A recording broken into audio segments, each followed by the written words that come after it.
think we are going to start. Probably more people will come. Well, they will just jump in whenever they arrive. Thank you very much for coming. This conference today, we are having today, invited by the Dogmatica Master program, is on ethics, sustainability, and translation technologies. For that occasion, we've got here Professor Josh Moorkens from DCU, who is probably the highest authority in ethics, translation technologies at least. Well, he's got a long experience in professional and academic fields. He's also the coordinator, or has been the coordinator of the master's program, twin master program from Dogmatica at DCU. And well, I could mention a lot of references by Josh on ethics, on translation technologies, on CAD tools, on machine translation. You may probably have found some of them already for your dissertations. So I don't want to cut time from your speech, so let's just introduce Josh. Thank you. Thanks very much, Pilar. It's very nice to be here. Thank you for inviting me. It's the first time I've been here since 2017 during the summer school. I think we need the microphone, otherwise it won't rise to what we call. No, you can take this one. Okay, brilliant. Deadly. Is that working? Oh, good. Brilliant. So, hi everyone. I'm going to talk about ethics, sustainability, and translation technologies over the next 45 to 50 minutes or so, hopefully finishing in time for your class at 3:30. And it's quite a confusing time for translation technology and ethics. This is a quote from Donella Meadows from 2001, and she's talking about how our science itself, from quantum theory to the mathematics of chaos, leads us into irreducible uncertainty. For any objective other than the most trivial, we can't optimize. We don't even know what to optimize. And right now, things are really uncertain with the addition of text generation tools like ChatGPT, GPT-4. It's what we've been talking about lots over the last few days. Mm-hmm. And it's what everyone in translation or in anything to do with generating or creating texts is discussing at the moment. But it's quite an unpredictable time. And it's not the start of the difficulties of trying to measure things, trying to enumerate things. There's a lot written about what's called post-normal science it was a term put forward around 2010 or so, talking about how we were in post-normal times where things we thought we could measure aren't quite so measurable, that you can't really separate one factor, one element, one variable from lots and lots of other factors. So it's not the start of post-normal times, but certainly we seem to be in the midst of them. The other background element at the moment is the amount of text and data being created. So we're in the midst of a time when there's a huge increase in the amount of global data being created. And there's this estimate of how much of it is real-time data. So what that means is that the production of it and the translation of it is time-dependent or time-sensitive. And presumably now that we've got all these text generation tools, we're going to see a huge increase in the amount of data. So already in 2022, the amount of email traffic that was estimated to be spam was roughly 49%. We can only imagine what sort of percentage it will be after these text generation tools that aren't really created to fulfill a particular communicative need, but just to create text. So we might see that humans are the bottleneck and our systems are the bottleneck. And that's why this sort of systems thinking that comes from Donella Meadows seems like it was quite prescient. So one way to start to make sense of these things is ethics. And there's been lots written about ethics in the last maybe 5 or 10 years within translation studies. It's certainly far more popular than it has been previously, possibly because of the influence of technology and more technology ethics that's been written about. So in the last few years, there was a chapter I contributed to the Machine Translation for Everyone, the Multi-Train MT book, that was the project that was led by Olga and by Pilar here. There's this new book towards responsible machine translation. Myself and Anna contributed a chapter towards it.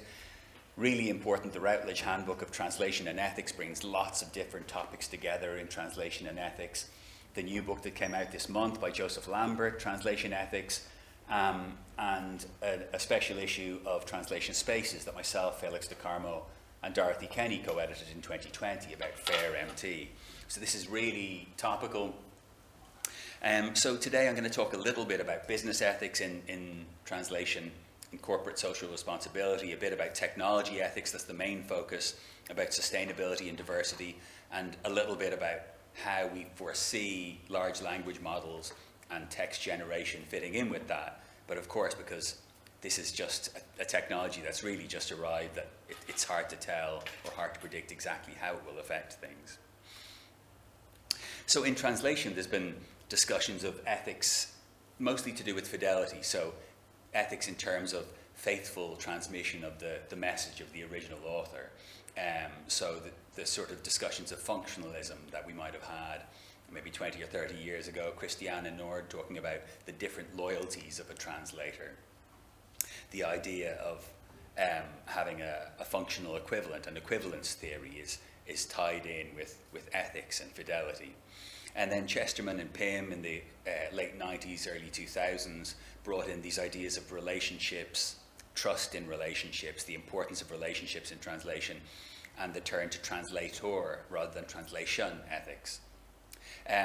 Kaisa Koskinen talked about the complexity in practice. So part of the reason that we need to discuss ethics is that things are not tidy. Everything is messy, there's people with different motivations, and it's difficult to untangle what the right or wrong thing to do is. So this complexity in practice, having theories of ethics might potentially help us with those.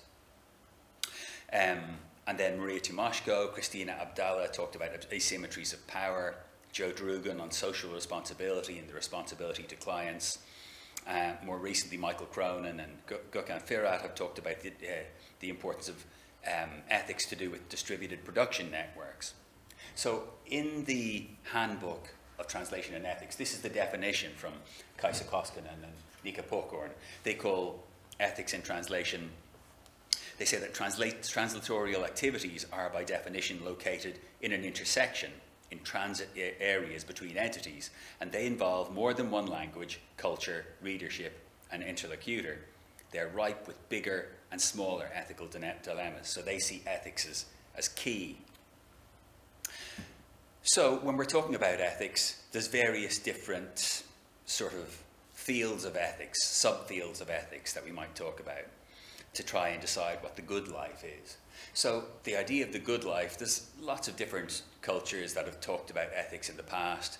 Our conception mostly comes from the reported discussions of Socrates as reported by Plato when he was put to death, and he was saying, it's not just living, but living well that's important. So what is living well? What is the good life? Not just a life that's okay and doesn't cause any harm, but a life that's actually admirable.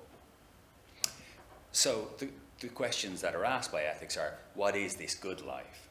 So meta-ethics at a high level will ask about the nature of moral judgments. Theoretical ethics asks, what's the best theory of the good life? So that's usually divided into sort of consequentialism, so trying to decide what the consequences of a decision will be. So the most well-known theory of consequentialism is called utilitarianism, which many of you are probably familiar with. So you try and decide whether the right or wrong thing to do is based on the harms to the fewest people, so causing the least harm. And people like Peter Singer, when he wrote his famous book about animal liberation and trying to have rights for animals and not use them for testing or for eating, he was very keen on this idea of utilitarianism. So another theory then is deontological ethics. This is a set of rules that will guide whether we do the right thing. If we follow these rules, then we'll do the right, or don't follow them and do the wrong thing. But the problem with a set of rules is this complexity. And because of the complexity, it's difficult to try and predict every different dilemma, ethical dilemma that we'll have in a set of rules. Then we have virtue ethics. So this is Aristotle's idea of having a set of virtues, and by following these virtues, this is how it will lead to us as humans flourishing. So these are theoretical ethical ideas. Then there's applied ethics that asks how we should act in this or that situation based on our theories. So here we have things like business ethics, or technology ethics, or computer and information ethics. And we try and decide what in this field, when we've got an application, we've got a practical situation, how will we solve it? And then in translation, the definition that Koskinen and Pokorn gave was that it's the subfield that aims to understand what is good and bad, right and wrong in translatorial practice. So in the translation industry, the feeling of myself and Marta Rocky, who wrote a chapter for that handbook together, is that business ethics in translation is a little bit behind a lot of different industries, that there's still this focus on profit. There's a famous credo by Milton Friedman from 1970 when he said the social responsibility of a corporation is to increase its profits. In general, business ethics has moved on a long way from that now. So the idea of corporate social responsibility became popular in the 1990s. The idea that the profit motive was limited by the law. And this is the point when Carol put forward this triangle where we've got the most important responsibility to be economic, to be profitable, to get money back to your shareholders is the foundation on which the others rest. And subordinate to it, we have legal responsibilities to obey the law, because the law is society's codification of right and wrong, but not just obey the law, but obey the spirit of the law. Then below that, ethical responsibilities, be ethical, do what's right, what's fair, and follow what your society believes to be right and fair, these sort of ethical mores. And then at the bottom of the importance of the pyramid of importance, or rather at the top, but at the narrowest point, philanthropic responsibilities. Be a good corporate citizen, and this is where you're contributing to society, to education, to culture. George Elkington in 1994 put forward the idea of the triple bottom line of people, planet, and profit. So he was saying that these are all of equal responsibility. And he tried to foment system change by putting forward this idea. And in 2018, he criticized how people interpreted this, that they saw it as just an accounting way to balance one against the other, when really he thought this should be transformative. And DeGeorge in 2014 talked about the importance of respecting the right of employees, of consumers, and of society in general. Dominic Millay, who is a priest and ethicist who is based in Italy, has talked about different approaches a company can take. A shareholder approach, where you're just focusing on profit to shareholders. A stakeholder approach, where you're looking at all the people who have a stake, who will be affected by the company. Or the common good approach. And he says that taking ethics as a guide for human excellence, business ethics can be a guide for human excellence in a business organization.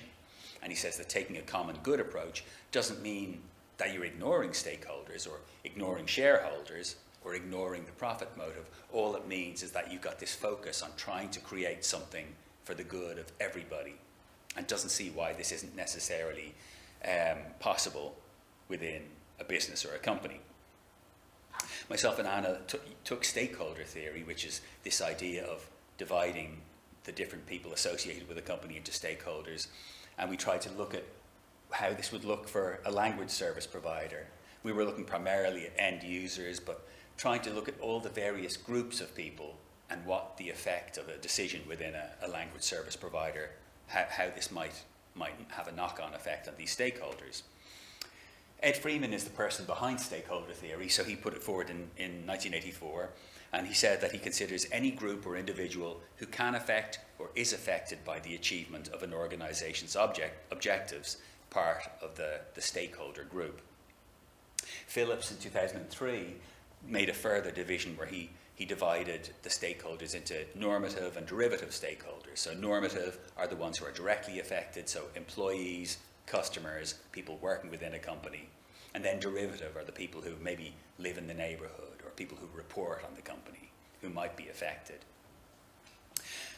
So in translation, myself and Mark Rocky were considering disparities of power, ownership of resources, sustaining employment, ethics training, the importance of trust. Sorry, this was the diagram from myself and Marta's chapter. Our one is appearing a little later. So when we talk about ethics and technology, there's a growing consensus about the importance of technology ethics, because technology increasingly shapes how human beings seek the good life and what degree of success. And a lot has been written about this over the last few years. Langdon Winner in 1983 talked about how technologies engender a worldview. Marvin Kranzberg in 1986 talked about how technology isn't neutral. It's not ethically neutral because it reveals and shapes what humans value and think good. So technology can help us to have good outcomes, like not toxifying the environment. It can help us to reduce costs, reduce energy use, but also it can have those reverse effects. If we make bad decisions, it can create more toxification of the environment, or it can give people jobs that are not pleasurable, or not satisfying, or not motivating. But it's important now for reasons of fairness, of justice, of responsibility, because of the speed and scale and pervasiveness of technology. And it's inevitable that law is at least one step behind.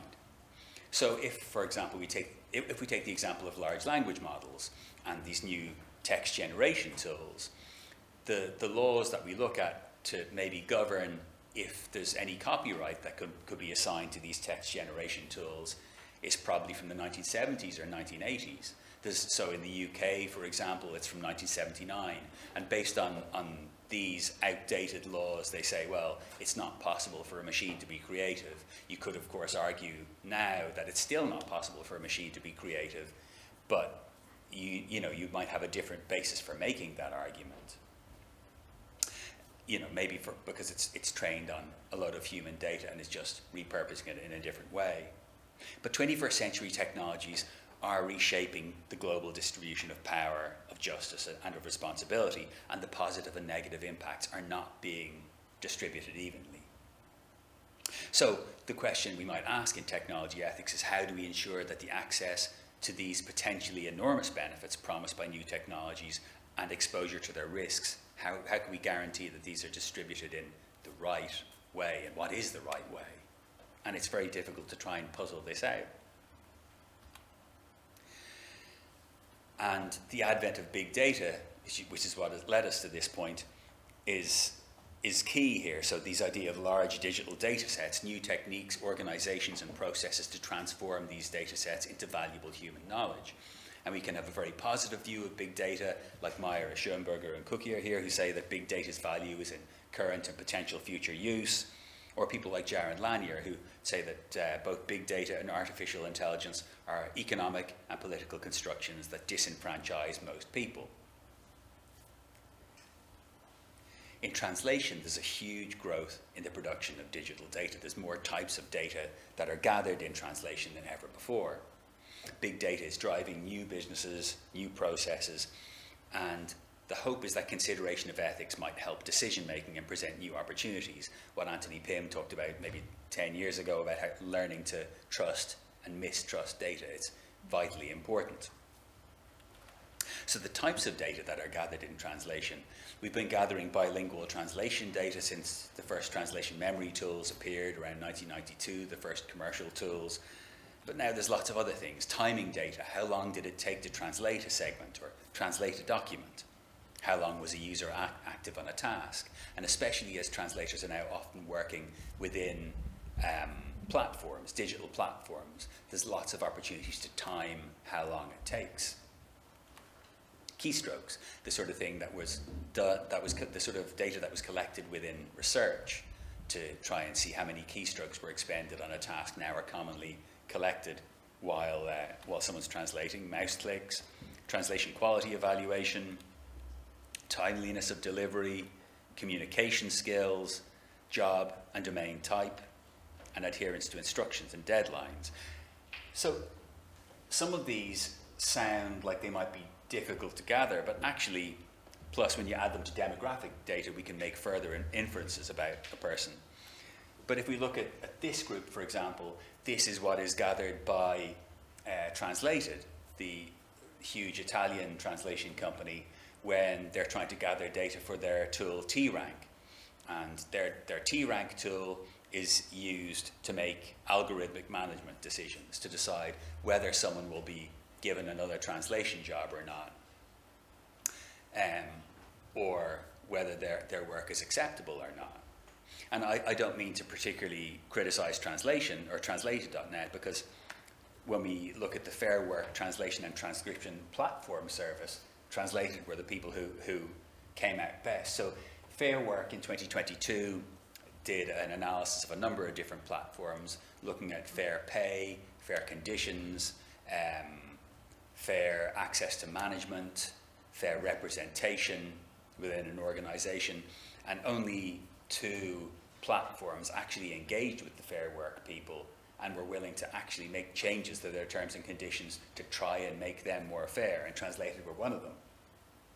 But within the digital platform economy, and we saw in 2020 from the Pielmeyer and I can't remember the other person who did it, there was a survey, a large-scale survey with about 7,000 participants by Common Sense Advisory in the US, and they found that over 80% had experience of using translation platforms and used on average 5 every week. In Revista Tradumatica in 2021, Vela Valido reported on these WordB quality ratings.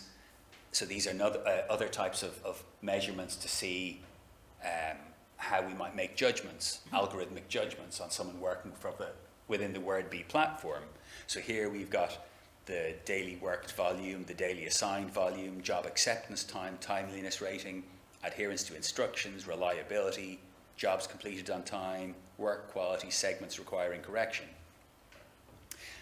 And within her paper, she had a test where, she did a test translation and saw what results she would get, and got 4.8 for friendliness, for example. But the problem with these sort of platforms, these sort of algorithmic managements, are that it's not terribly transparent to the user how they're being judged. And there are potentially further repercussions, which I'll come to in a moment. Outside of translation, we're seeing more uses of activity data to try and make judgments on workers, ways to monitor workers automatically. So Prodascore, for example, is used to measure statements, or the sort of things that people might talk about within a chat room within their working platform, their digital platform, and tries to decide whether a worker is negative or positive, the idea being that the more negative workers can be managed out of the system. And of course, within translation, it just means that they're not given more work because they have no contractual agreement. So we look at the sort of statements that have negative emotional attribution. There's things like, what a bunch of BS, I'm right with you. But then also things like, not happy man, and I do not feel good, which is slightly worrisome.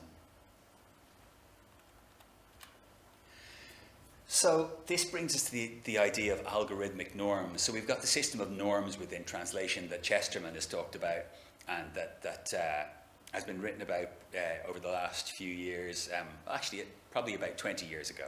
This idea of norms, of expectancy norms, of professional norms. So norms dictate how you carry out a translation, if you're trying to fit it to your audience or to the expectations. And if you're being managed by an algorithm, it only makes sense that you start to make decisions that prioritize what the algorithm sees as important. And it's been seen in lots of platform work that workers who work within digital platforms, they sort of reverse engineer the algorithmic management, and they make decisions thinking, well, this is what it's going to reward me for, so of course I will behave in a way that it will reward me. So what this ultimately means is that if a translator is working within a digital platform with algorithmic management, well, the need to satisfy the algorithmic management is more important than the need to satisfy your end reader. Because if you make your end reader happy, that isn't necessarily what's going to give you more work. this is something that Adorno and Horkheimer wrote about 70 years ago, about how workers must mould themselves to the technical apparatus, body and soul. More recently, Jarahi and Sutherland, to do with digital platforms and crowd work, said that the ability to understand and make use of algorithms has become a core competency of workers attempting to retain autonomy. But one of the problems with the use of machine learning for this sort of algorithmic management, for NMT, for text generation, is that it's predictive. It's inherently unpredictable because they're trying to make this prediction, but how it will behave, we can't really monitor. There's the idea of validity that we might have used for measures. We can compare our tool for measurement against expected results, but if our tool is predictive, it's difficult to see whether it's valid or not. But the notion of validity is rarely considered to do with the use of large language models, to do with machine learning. And they are not particularly transparent. So these sort of tools are known as sub-symbolic artificial intelligence. Mel Mitchell, who wrote about this in 2019, said that sub-symbolic AI programs do not contain human understandable language.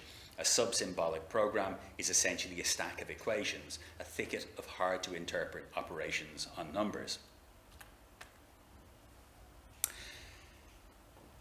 But automation within translation or within any industry is not just a matter of full replacement or non-replacement at all.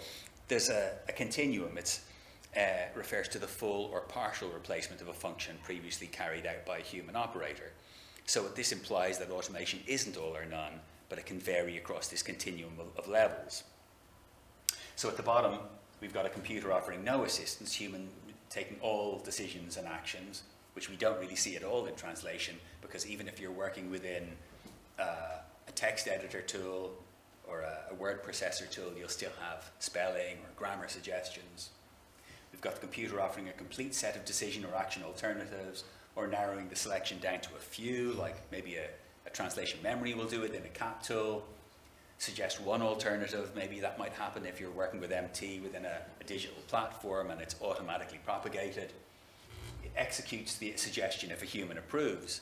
So if we look at interactive MT, so a tool like Lilt, I don't know if you use Lilt here, but there you just approve each word by pressing the return key, and then you make changes, and then there's a change made based on whatever you edit, and then continue to press. Then above 6, we see the higher levels of automation where the machine is taking control. So the human being allowed a restricted time to veto, or the machine necessarily informs the human, or informs the human if asked, or it informs the human only if the computer decides to, and then the sort of full MT workflow where the computer decides everything, acts autonomously, ignoring the human. And there's been a distinction made by Gloria Calhoun between adaptable automation and adaptive automation. So this is where either the human assigns this automation level or the machine decides it itself. Shatsky and Schwartz put forward this idea of 4 approaches to automation, and the decision to take one or other might be based on whether a company is following a cost strategy, trying to reduce costs, especially labor, or a value strategy, trying to maximize the value of labor and complementing labor with technology. So we might have the replace approach, where everything is automated, the atomize automate approach, where we break things down into smaller tasks and automate as much as possible, the relieve approach, where we're just trying to remove what's dull, dirty, or dangerous. This is the idea behind translation memory, put forward by Martin Kay in his very famous article about the proper place of men and machines in translation, or to empower by automating what wasn't even being done before. And we see a lot of this atomize automate approach within translation. I wrote an article in 2020 about digital Taylorism in translation, focusing on this idea of decomposing work into a series of smaller tasks with an element of surveillance. So we see this sort of work for in crowd work, or work for Unbabel, or for Lionbridge, or Transperfect.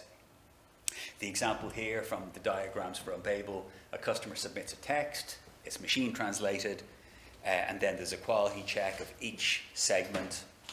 If an individual segment is deemed not good enough, it's sent back to the Unbabel community who make the fixes or translate from scratch. It's then sent back, the finished tasks are combined again, and the customer gets the translated text. We see a lot of this within audiovisual translation, where to have a 2 to 4 hour fast turnaround for premium content, that, for example, Korean dramas, and this is used for these a lot to try and circumvent piracy, they're broken down into 15-minute chunks. These chunks are sent to a subtitler. They will translate it into, or subtitle in English as quickly as possible. These chunks are then recomposed into the final by a project manager, and then this is the pivot version used for all other languages. And this isn't entirely new. Sharon O'Brien in 2012 talked about translation jobs becoming smaller in some domains, where the notion of a text with beginning, middle, and end has changed radically. How are we doing for time, by the way, Pilar? Okay. There's another option other than the atomize, automate approach, and we're seeing more and more of this. This sort of idea has also been put forward as the idea of translation grades by Alan Melby and Jos Zetsje. This example is from HubSpot, which is a big international organization. Natalie Kelly is the VP of localization. So this is from her blog, and they break content down into what they call touchless, low touch, or high touch content. So touchless means most likely NMT, low touch means post-editing, high touch means a technologized but human-led workflow for higher value content. And this fits with the sort of orthodoxy that we've put forward, myself and colleagues in DCU put forward, particularly Andy Way has put forward this idea that the level of automation should be appropriate for the level of risk, the shelf life of the content, and the value of the content.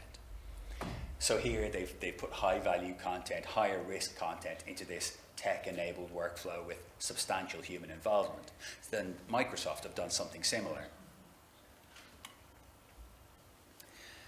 The predictions for where machine translation will go, there are these sort of predictions from Arl Lommel talking about how we should have automatic domain adaptation, be contextually aware. Context is a big point of research in MT at the moment. Be adaptive based on feedback, incorporating user resources. This adaptation based on feedback is a key element of the sort of large language models and generative tools we're seeing. The reason that ChatGPT is always polite to you is based on this sort of reinforcement learning with human feedback that OpenAI have been using for the last months and years. But back to Arl Lommel, it should automatically match with requirements for applicability and usability. Gartner's predictions are that we're moving into the localization hyper-automation era, where localization will be integrated into business workflows, and where workers will move to higher value tasks. NMT will be used for the lower value tasks. There are loads of ethical questions to do with MT system training, originating from the Berne Convention. And this is a cartoon from the magazine Puck from 1868, the year that the Berne Convention was first ratified. It's now been ratified by about 190 different countries. And at the time, this person, the pirate publisher, could publish books from other languages and other countries without having to deal with copyright. And Berne Convention put an end to that. But the Berne Convention, it categorized translation as a derivative text. So it's the copyright for a translation is at a lower level than the copyright that would be assumed for the original author.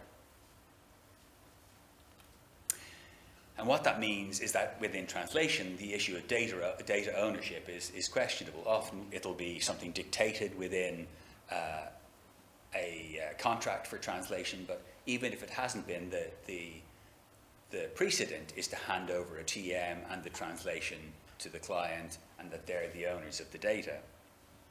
There's arguments by the likes of the writers of the Bird and Bird report that was commissioned by the European Commission in 2014.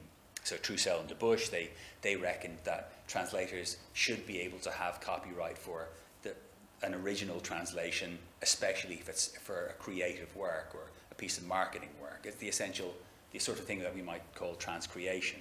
And they felt that copyright should accrue, but that's never really been legally tested. There's questions about permission to use data. So again, in contracts, sometimes it'll be explicit that the company is asking for permission to reuse your data. But what if there hasn't been a request for permission to reuse? Or what if a translator is happy for it to be reused by another human? The use of TM, the shared use of translation memories, is based on this sort of assumed collegiate feeling that you're happy for another human being to use your work. But does everyone feel the same way about their work being used for training MT or for training large language models? Data distribution within, especially since GDPR, there are limits to where data can be used, where it can be stored, and TMs could be considered personal data, considering either a name or a pseudonym are usually attached to them. But if we're seeing loads and loads of mergers and acquisitions within the translation and localization space. Dominic Graham from one of the big, which one was it? One of the big finance companies, Deloitte, in 2019, he reckoned that there'd been 81 mergers and acquisitions over the previous 6 years within the translation and localization space, a high number of these international acquisitions. So what that means is that the data also moves with the acquiring company. So this is the question of privacy and personal data. This is the diagram I was talking about earlier by myself and Anna, where we were trying to look at the effects of end users and what the effects of decisions within professional workflows, what effect these would have on end users. So here we looked at stakeholders, including the client, the agency, shareholders, translators, end users, tool developers, and questioning risk and liability. So ethical decisions might introduce risks for end users. Canfor and Ottman, they put forward a typology of translation risks in 2018, which they've written about subsequently, about at the lower end, the risk of communication being impaired or impossible, the risk of loss of reputation, of financial damage, then at the higher end, legal consequences, damage to property, and injury or death. So, for example, if we have a mistranslation of a medical device or a mistranslation of a foodstuff, what if someone had an allergy or were you taking a medicine and there was a mistranslation there? So this is highly risky. So this is the sort of continuum we might think of when we're trying to consider how much automation is appropriate. But the problem is the level of hype to do with automation, and especially at the moment to do with AI, means that automation is being used in areas and for texts that it's just not appropriate for. And we can see here this attempt to automate risk from Soloviev, and I don't mean to pick him out in particular because he's not the only one, but in 2022, this is from a slide from the AMTA MT conference, where based on the sort of errors he sees in the text, they might not be, it'll be assumed that there's no risk, and then there won't be any human oversight or evaluation. So you see for the yellow post-edited text, for example, we see this sort of dotted line and think, well, maybe we might skip human evaluation there. So getting towards the end, I want to get towards the sustainability part. So there are issues for sustainability within translation to do with social sustainability, the sustainability of jobs. I've mentioned a little earlier about when work is broken down into small chunks, and my article from 2020 was about the considerations of job satisfaction and motivation. So the sort of things that motivate someone in their work.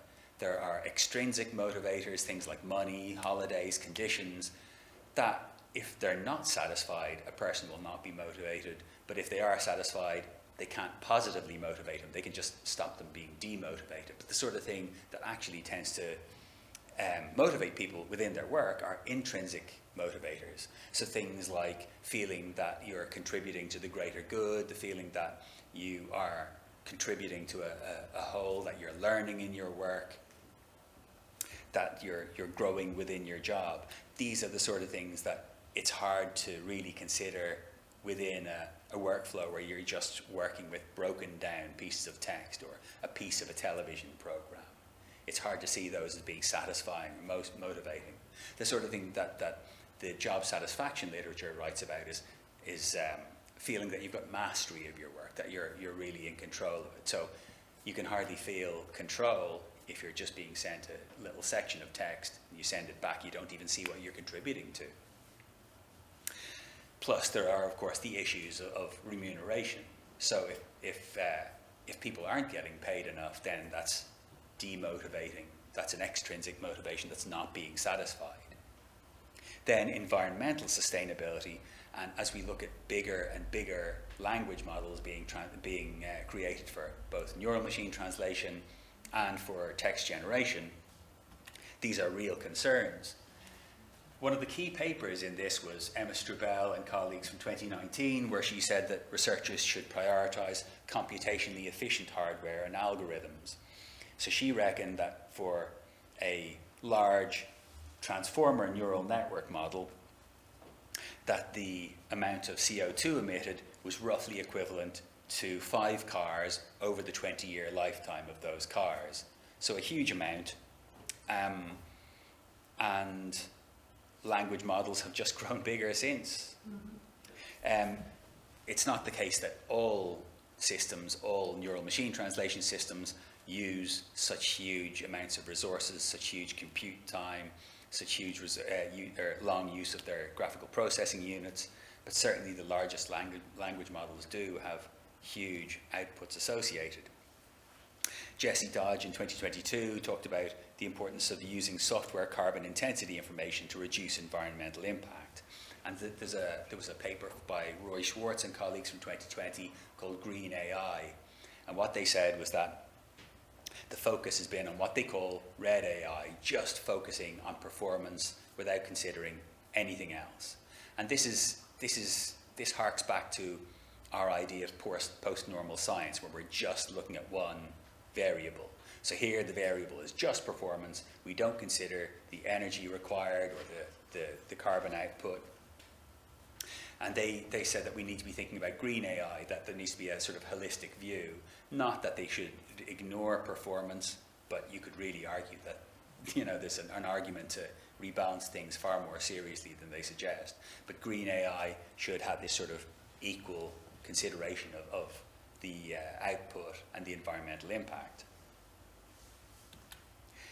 The impact will also differ depending on the location of where the work is being done, the energy is being used. So Dimitar Sterianov and Eva van Massenhove did a piece of work where they compared some NMT training in Ireland and the Netherlands, looking at how much of the energy used was of fossil origin and of renewable origin.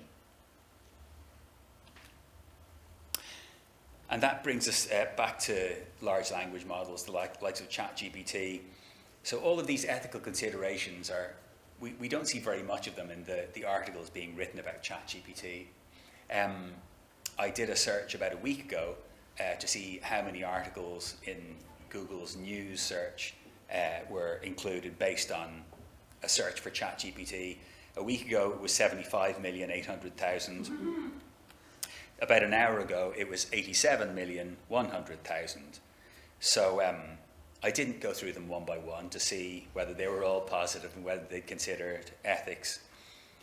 But even looking at a small check, there doesn't seem to be that much consideration of it. We see more of this sort of thing, like the top 10 most insane things that ChatGPT has done this week, and fewer of the likes of this from a communications commentator, David Golumbia, who's written a lot of really interesting and good books about communications, where he just considers that ChatGPT should not exist. And like NMT, the output is inherently unpredictable, and within the large language model and AI community, there's all their discussion at the moment seems to be about alignment, not the sort of alignment we've talked about for translation for years, aligning segment by segment, but rather aligning the tool for human needs, what the human wants to have achieved. Because to an extent, ChatGPT is answering a question that nobody's asked. And there's a certain amount of hubris in the people behind the likes of OpenAI who feel that AI is a real danger to humanity, yet they still feel that they're the people to carry out the efforts to build these tools. So within this community, we see these discussions of alignment, trying to align the technology to human needs. Then we have the AI safety people.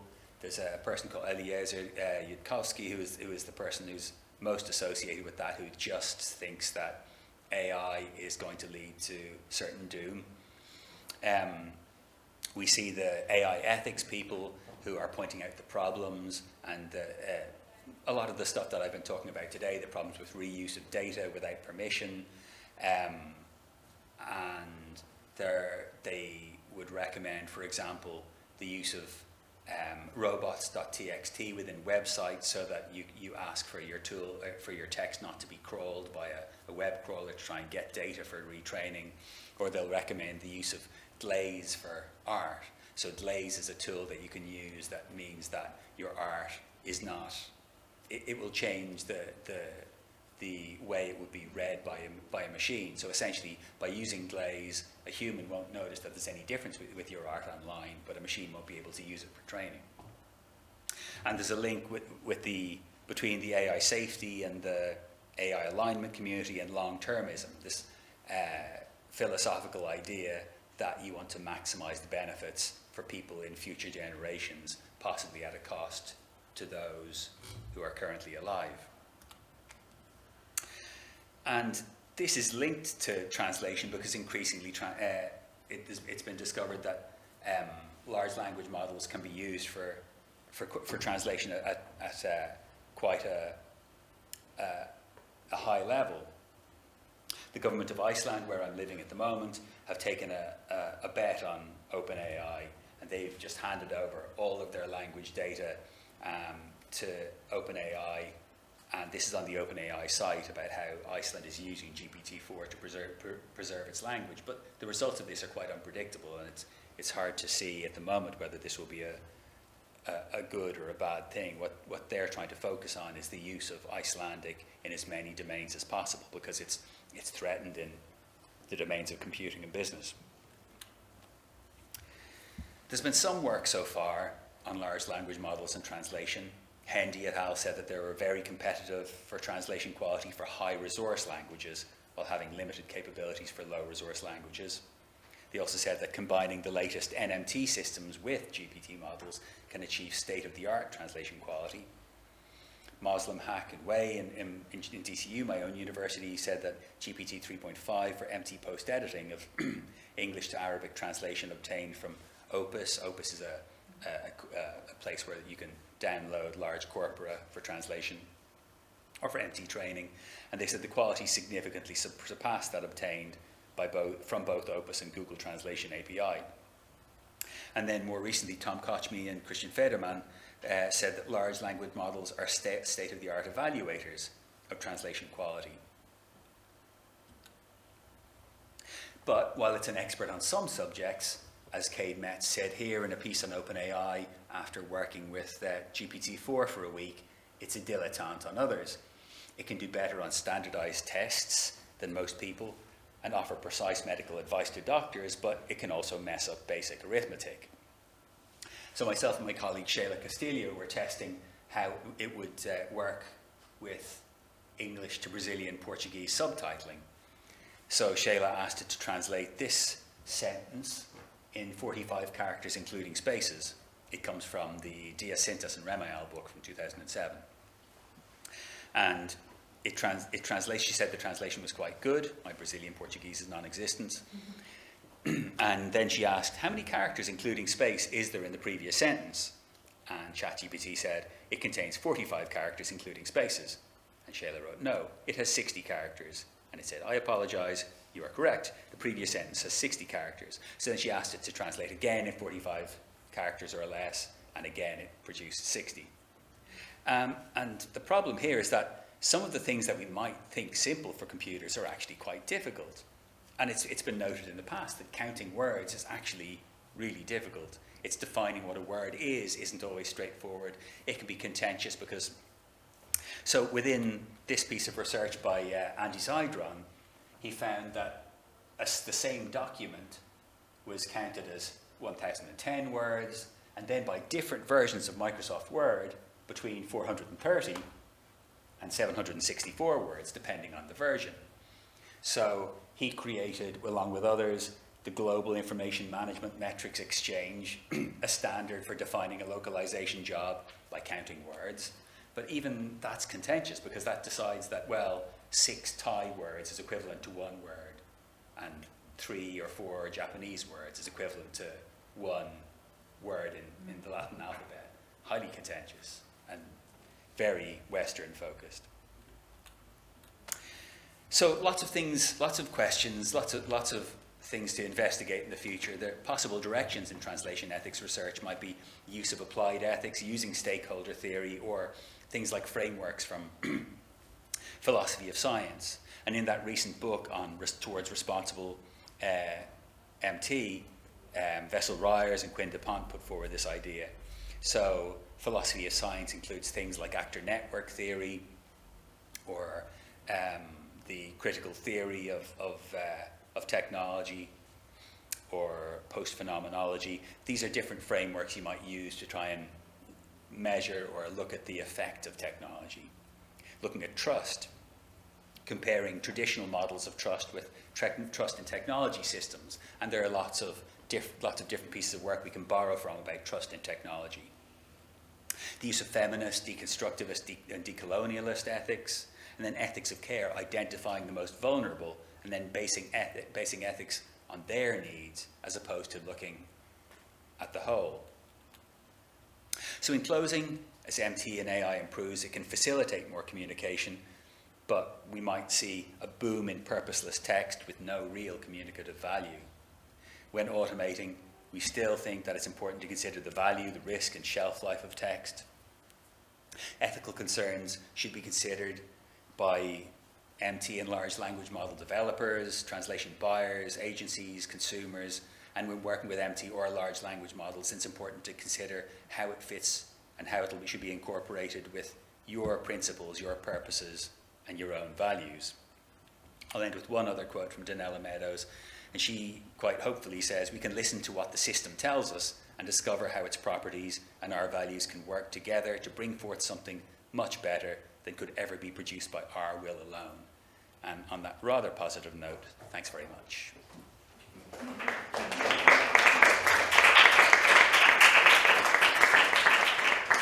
you very much, Charles, for such a wide and deep landscape of ethics and sustainability in translation technologies.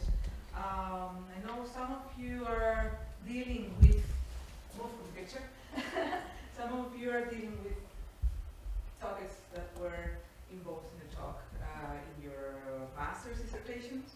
I'm not sure, maybe you've got some questions about that.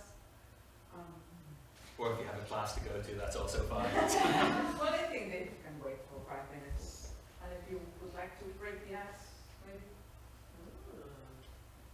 By the way, Susanna Gebero, who was also mentioned, Maybe coming from the,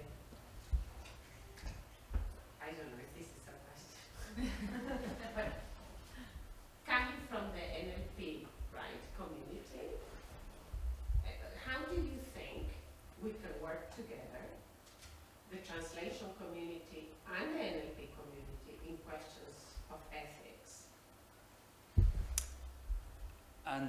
But your experience, you were talking earlier about how, just by you talking to the NL people in your organization, that they started to take what you had to say seriously. They could see the wisdom in it. Yeah, but it requires that leap of faith, I think, from both communities, because we can't work in silos. And you know, in the OpenAI list of people who are going to be displaced, different jobs that will be displaced, I think computational linguists were pretty high in the list. So Finally know what it is. yeah. So, you know, there just needs to be more interdisciplinary discussion, I think, and openness to So listen to each other. Should we participate more in their spaces? Invite them, because we invite them pretty much over our spaces. They Yeah. don't invite us that much, no? Yeah. Should we go there more? It depends on how that works in the organisation for us. I mean, we've been going to them probably more often. But after a while, they started to see the value in what we had to say, and there was more cross-pollination between the two. But, you know, the part of the problem here is that there's an idea that you can just engineer everything. And there's an arrogance in that you can just engineer every problem. You don't need to look at the history of it, that you can build an NMT system and not consider the history of translation studies, the history even of machine translation, and not look back. Any you know, history begins in 2016.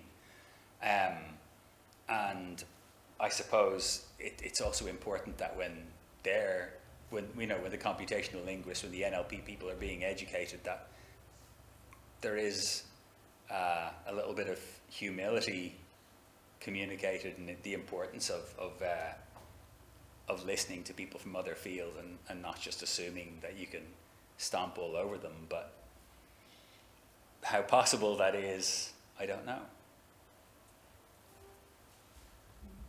Maybe we should have an ethics strategy that covers both things, both. I think it's not working. No. I don't mind. Mine's an element. No, I don't mind. Any questions? Yeah, please. Hi, I'm Sarah. I work in Transmedia Catalonia. Yeah, we've met before. Yeah. I knew I recognised you. So my background is in media accessibility, and I know that machine translation is very useful around creating access to documents and to information, whether it be languages or subtitles, automatic subtitles. I have a question around how to improve the energy efficiency of machine translation and what that effects might be then in terms of quality, or if there is, how can we prioritize energy efficiency while also maintain quality? Mm-hmm. Did you use MT at all? So your PhD was on translation for the Maze Prison, wasn't it? And did you use MT at all for that? No, not at all. This No, is very okay. new for me. Right, yeah, it's because, I mean, the idea that it's completely neutral, I wouldn't agree with that really at all, because it's biased by what's in the data. Okay.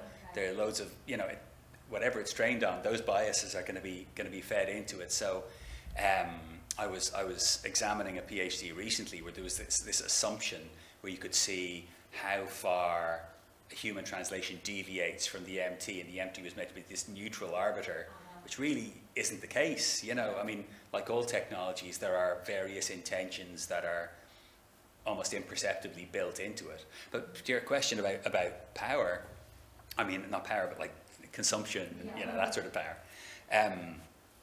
So there's a couple of different ways. One is called knowledge distillation, where essentially you've got a big version, a big sort of language model, and then you train a smaller sort of pupil or student model based on it. It's like a distilled version of it, and then this is much smaller, and that's used for training. So you know, the idea being that if something appears a load of times in this parent model, in the student model, you know, you reduce the numbers, and it means rather than 100 times, it doesn't.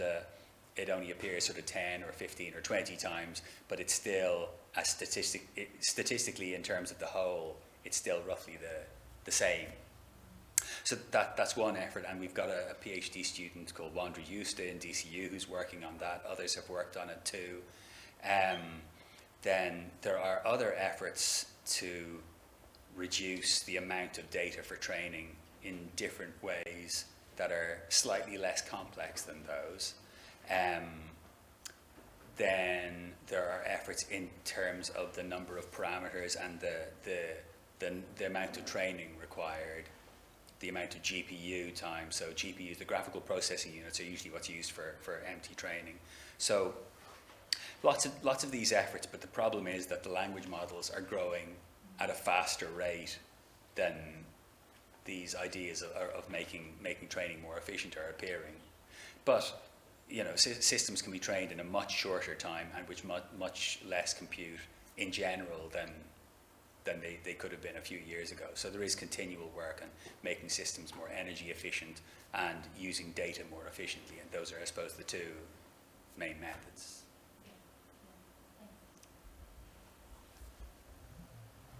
Yeah, Stella, please. Hi, my name is Stella, also from Transmedia, Romania. My question is related to ethics and copyrights. We are, well, because in Transmedia Catalonia we work a lot with accessibility services, which the recognition right is even worse than in translation, because in some cases they are not even considered. And my question is, how would you see the feasibility of using technologies such as the blockchain, which is decentralized, so the people providing these types of services and also the people in the translation industry could apply such technologies to keep track on how their own data is used and reused with or without their consent? Thanks. Finally, I might add to the last one. I don't know all the ways that people are trying to make things more efficient. I don't mean to claim that they totally do, so I'm sure there are lots of others. In terms of the use of blockchain, a few people have suggested the use of blockchain for translation. There was a group called Guildtree in Canada that created a platform for using blockchain for translation. I don't think it ever really took off. And I think the concerns, so while using a digital ledger means that you can see, you know, who owns specific parts, the difficulties were to do, from what I remember in the discussions, were to do with the energy required for the blockchain element. Then for MT training, you know, you're breaking things are, the text is tokenized down to words, but also down to subwords. So words are commonly broken up based on the most commonly occurring chunks of words that appear within the training data, a process called byte pair encoding. So when you're, you know, so it might be just a section of a word, maybe even as little as a letter or a character that's being used for training or being reproduced in NMT output.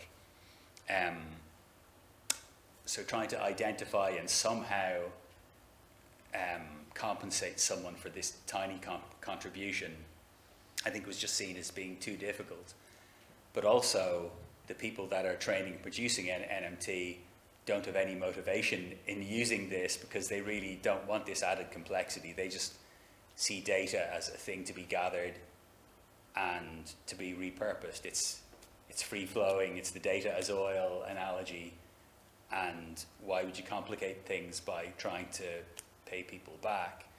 Myself and a colleague, Dave Lewis, put forward an idea for sort of group payments to the community, and trying to have data within a sort of a knowledge commons that's or a digital commons that's managed by the community, for example, the translation community. But even then, you know, who do the repayments go to? Do they go to a translation association? Well, not everyone's a member there. Should it go to a nation where, you know, where the nation where the data was produced, but then often it's international and there's so much concurrent translation.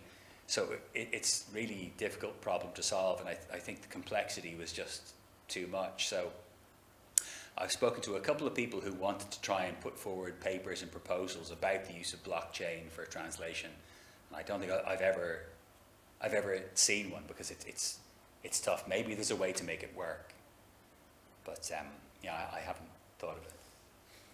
Well, we did some preliminary research last year in Master's Program together, some of 2 or 3 master's dissertations on this topic.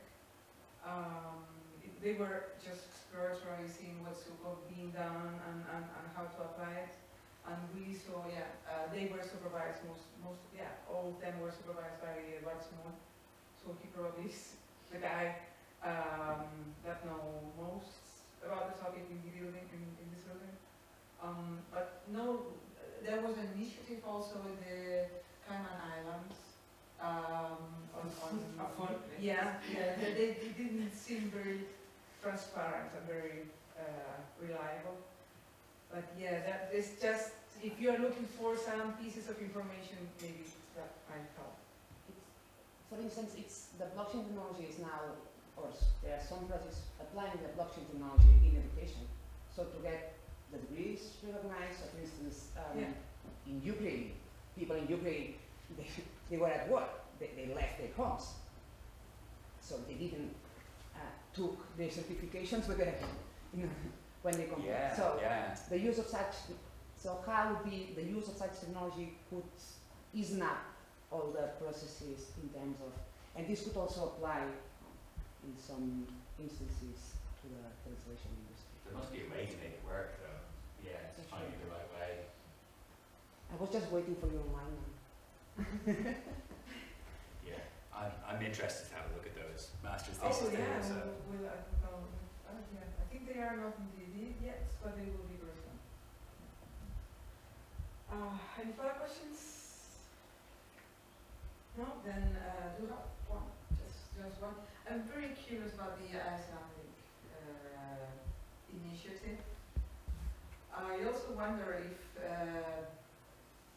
delivering all the data of language, or producing a language to such a private company as OpenAI, if it's a good idea or not. But even if it were an open initiative, I wonder if that helps to get Iceland more used, or if that helps to get more Icelandic people speak English. So I'm not sure which is really the benefit of having a minor language so good represented in such big LLM systems. What's the better action for a minor language? Of course, we've got to be very careful with language data from minor languages, because we've got just a few data in comparison with big languages, but still, if all data is already in a system, not sure. What do you think? Yeah, I'm not sure either. They've been convinced for a long time that it's really important for Icelandic to be available and active in the digital domain. So for Windows 98, they paid Microsoft to create an Icelandic version.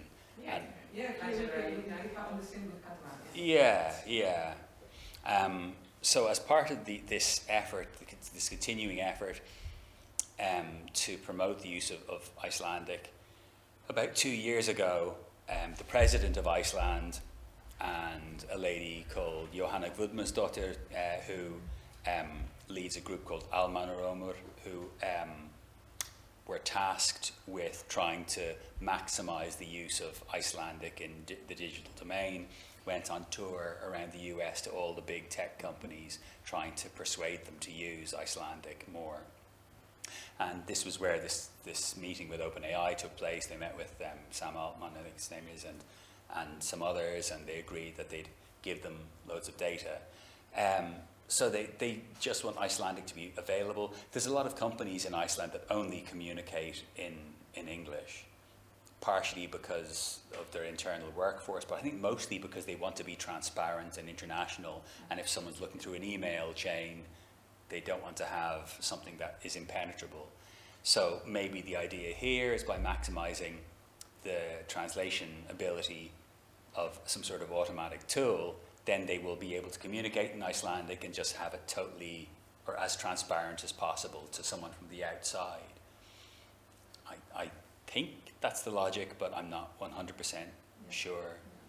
But they are right now. They only see a possible upside to it, and are very, very proud to be involved with it. They would much rather control this internally. But the problem with the amount of data you're dealing with, problems with data security, problem with having something outward facing, when there's so much cybersecurity issues, the costs would be huge, and the feeling, I think, is that that would be prohibitive. So their only option really for now is to use a big tech firm. All right then, Joss, thank you very much for coming from Iceland, in fact, in your trip to Japan and studying in Barcelona just for a while. Thank you very much. It was very insightful. Thanks. Thanks everyone.